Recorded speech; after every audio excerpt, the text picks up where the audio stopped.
ልጃቸው ነው ቪዲዮ የሚያሳየው እና ቪዲዮ የሚታየው ሌላ ነገር ነው። ሰላም ቤተሰቦች ተረጋጋጁ ይጃታ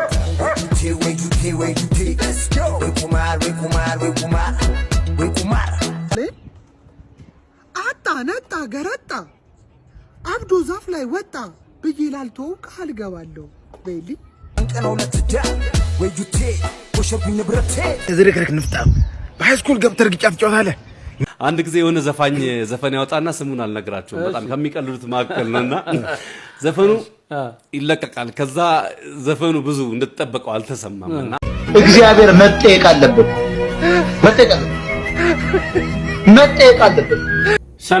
ሰላም ቤተሰቦች እንዴት ናችሁ? ደህና ናችሁልኝ? እኔ ደህና ነኝ። ክብሩ ይስፋ ብያለሁ ለባለቤቱ። ቤተሰቦች ዛሬም እንደተለመደው ለእናንተ ወቅታዊ አዳዲስ እንዲሁም ደግሞ አዝናኝ ቪዲዮዎችን ይዤላችሁ መጥቻለሁ። አብራችሁን ቆዩ። ለቻናሉ አዲስ ሆናችሁ ደግሞ ሰብስክራይብ በማድረግ ይሄንን ቻናል ፋሚሊ ሆኑ ቤተሰቦች። በተጨማሪም ቪዲዮ ላይክ ማድረግ እንዳይረሳ፣ ምክንያቱም ለብዙ ተደራሽ እንደሆነ ስለሚረዳኝ ነው። ወደ ቪዲዮቹ እንሄዳለን። አብራችሁን ቆዩ።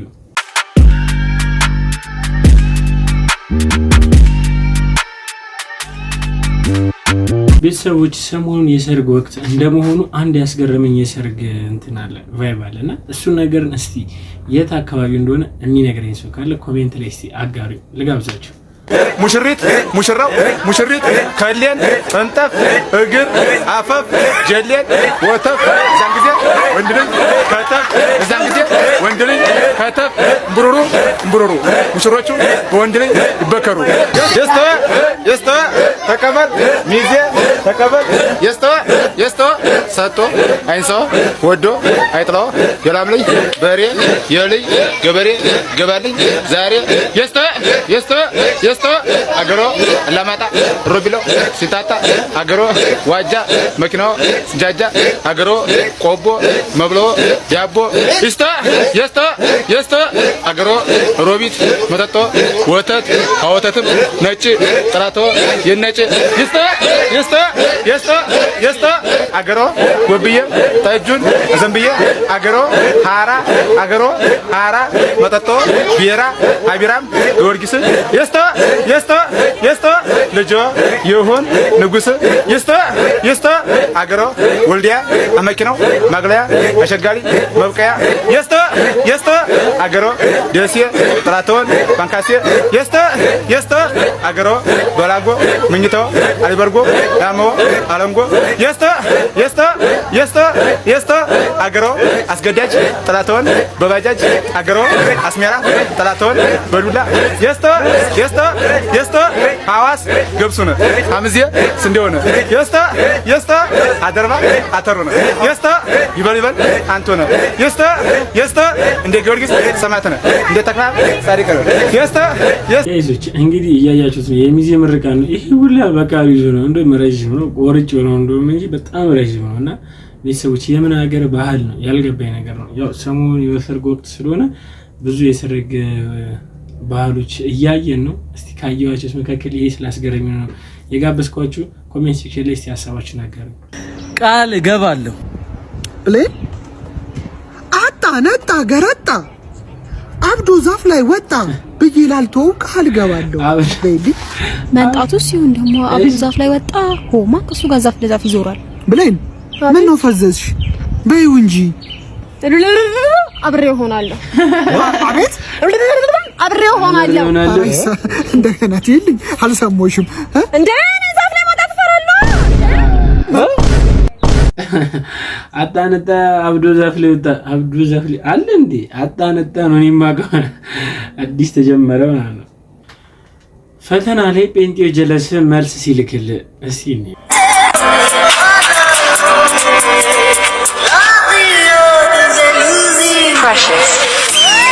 አራራሽ ኢየሱስ ይወዳል። አንተ ሳትወደው አራላሽ እግዚአብሔር እንደዚህ ነው። አይኔ ብዙ ጴንጤ ጓደኞች ነበሩኝና እንደዚህ አላረጉኝም። አረ ኢየሱስ ይወዳል። ሌላ ሌቭል ነው ይሄ፣ ሌላ ሌቭል ነው። ጴንጤ ጀለስ አለ ፓስተሩ ጀለስ ነው ይስተካከል።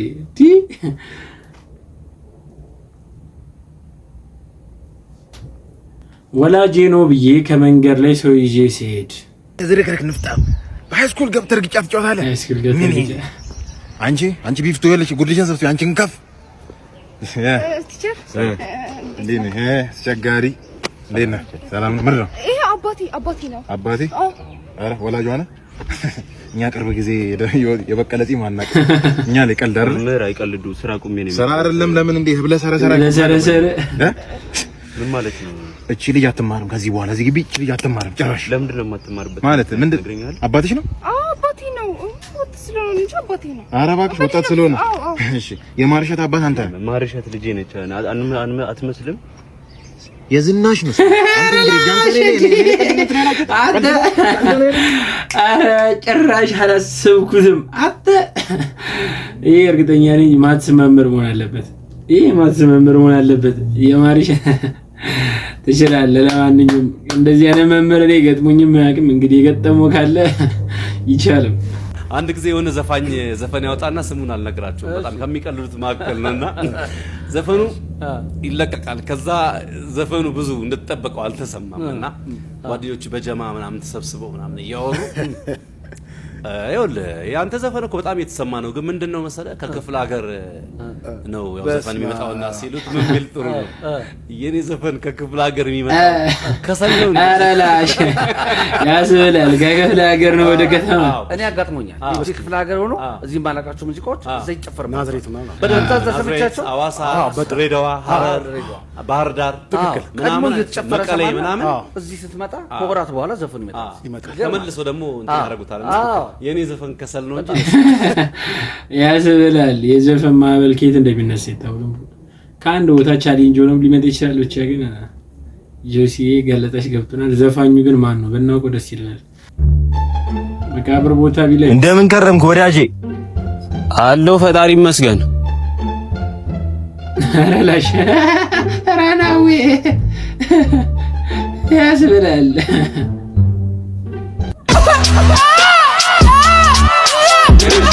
አራላሽ በነገራችን ላይ ጋይስ ሁለቱም ነው። ይሄኛው ማላየም ይሄም ማላየም ሁለቱም ድንጋጥ እንዴ! እግዚአብሔር መጠየቅ አለበት። መጠየቅ አለበት። ጥቁርን ከነጭ ለምን አሳነሰ? ጥቁር ደድቦ እንደዚህ በዓለም ላይ እንዲህ ቅዘኑን እየቀዘን እንዲዞር እንዴት ፈቀደ?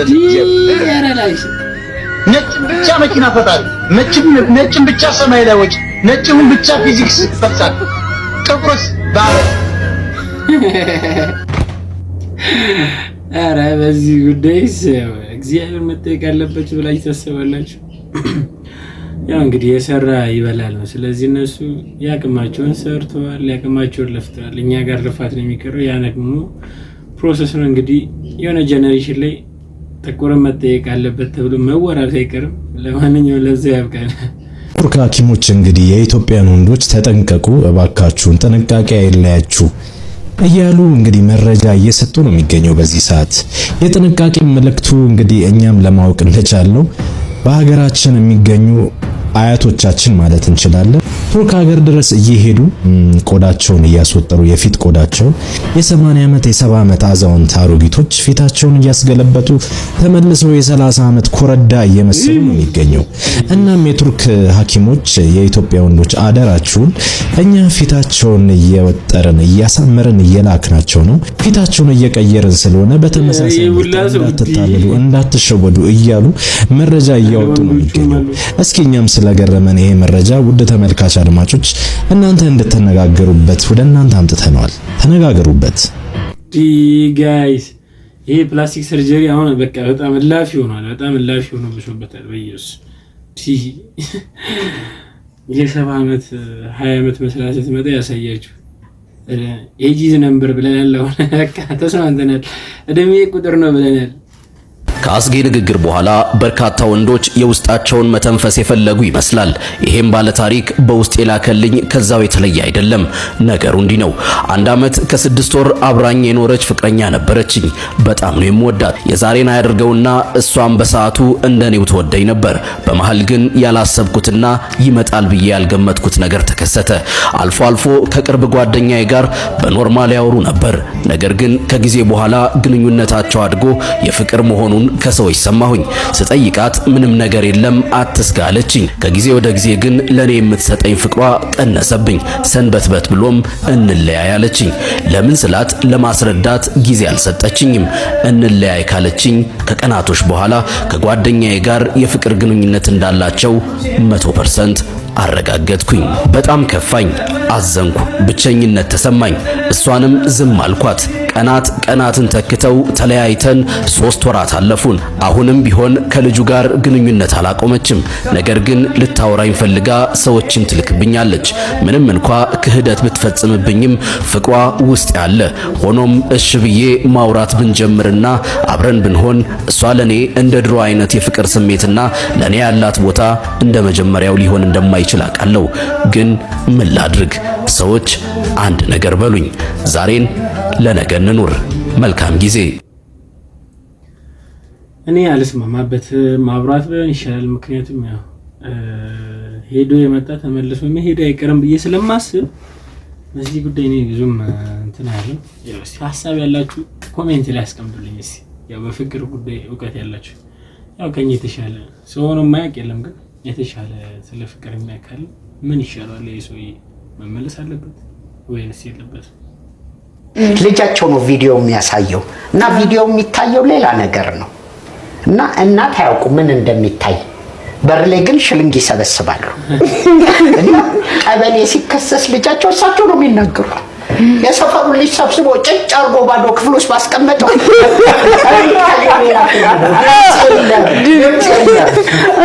ነገር ነው የሚታየው። አንድ ቀን እየሰበሰበ ሽልንግ ከውስጥ አንዱ ፊልም አይቶ አልወጣም። አቋርጦ ስልክ ተደውሎ ሱሪው ይሄ ከፍ ብሏል እዚህ ጋር አላዩም። ልጃቸውን ማነህ ቶሎና ምንድነው ሲል የኮካ ጠርሙስ ይዞልኝ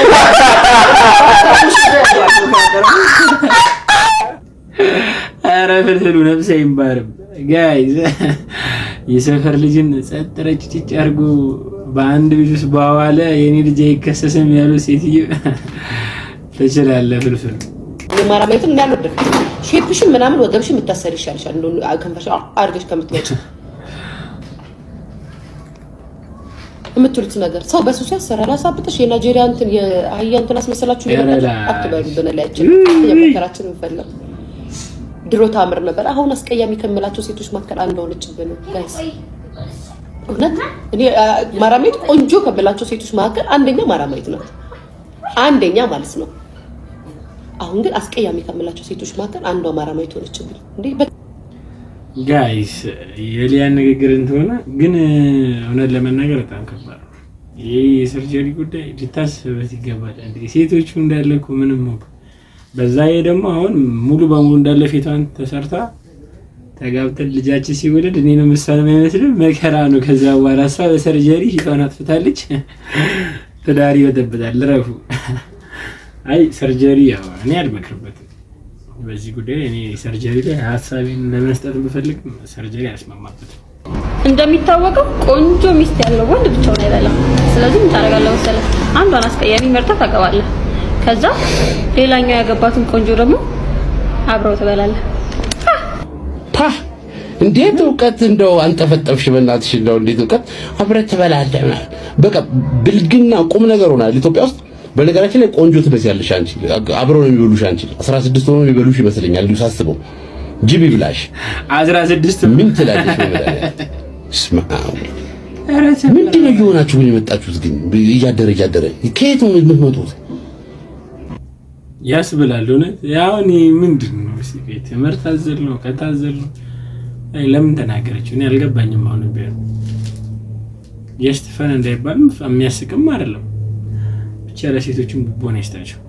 ለማንኛውም ቤተሰቦች ለዛሬ ይዤላችሁ የመጣችሁ ቪዲዮዎች እኚህን ይመስላሉ። ለወንዶች ተጠንቀቁ በተባላችሁበት ተጠንቀቁ አደራ። ብዙ ሴቶች ሰርጀሪ እየተሰሩ ስለሆነ 80 ዓመት ይሁኑ የ40 ዓመት ይሁኑ አይታወቅም። ስለዚህ የልደት ሰርተፍኬት እያያችሁ እንደዛ በሚል ይስተካከልልን። ለማንኛውም ለዛሬ ይዤላችሁ የመጣሁት ቪዲዮዎች እኚህ ናቸው። እስካሁን ድረስ አብራችሁኝ ስላቆያችሁ አመሰግናለሁ። በድጋሚ ቤተሰቦች ቻናሉ ሰብስክራይብ አላደረጋችሁ ሰብስክራይብ ማድረግ እንዳይረሳ፣ ቪዲዮውን ላይክ አድርጋችሁ እንደጀመራችሁ አልጠራጠርም። በተጨማሪም እኔ እዚህ የተናገርኩት ሐሳብ ላይ አስተያየት ካላችሁ ኮሜንት ሴክሽን ላይ ገብታችሁ አጋሩኝ። እንዲስተካከል እንዲጨመር እንዲቀነስ የምትፈልጉ ነገር ካለ በኮሜንት አሳውቁኝ። ቤተሰቦች በቀጣይ ቪዲዮ እስክንገናኝ ሰላም ቆዩ።